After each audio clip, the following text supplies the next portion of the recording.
తలుచుకుంటేనే భయమేస్తుంది. ఈ ప్రదేశం ఏదో తేడాగా ఉంది. త్వరగా పద, ఇక్కడి నుండి వెళ్ళిపోదాం అని వేరే దిక్కు ప్రయాణం మొదలుపెట్టారు.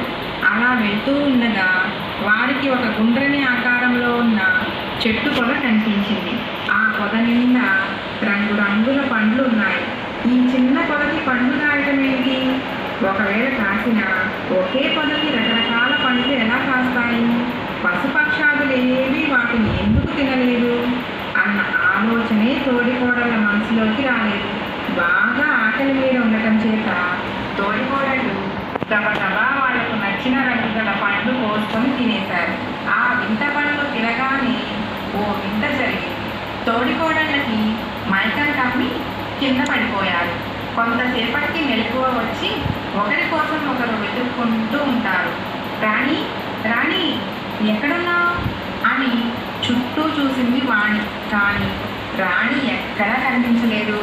రాణి నన్ను ఒంటరిగా వదిలేసి ఎక్కడికి వెళ్ళిపోయింది అని వెనక్కి తిరిగి చూసేసరికి గుండె ఆగిపోయినంత పని అయింది. ఒక పెద్ద ఆకారం కనిపించింది. భయపడి వెనక్కి వెళ్ళి పైకి చూస్తే అది రాణిలాగే ఉంది. ఇదేంటి, రాణి ఇంత పొడిగైపోయింది? దీన్ని చూస్తుంటే ఓ పెద్ద రాక్షసిని చూస్తున్నట్లు. రాణి, రాణి, ఇక్కడున్నా, కిందకి చూడు అని వాణి గట్టిగా పిలుస్తూ ఉంది. కానీ రాణికి వాణి మాటలు వినిపించలేదు. రాణి కూడా వాణి కోసం వెతుకుతూ ఉంది.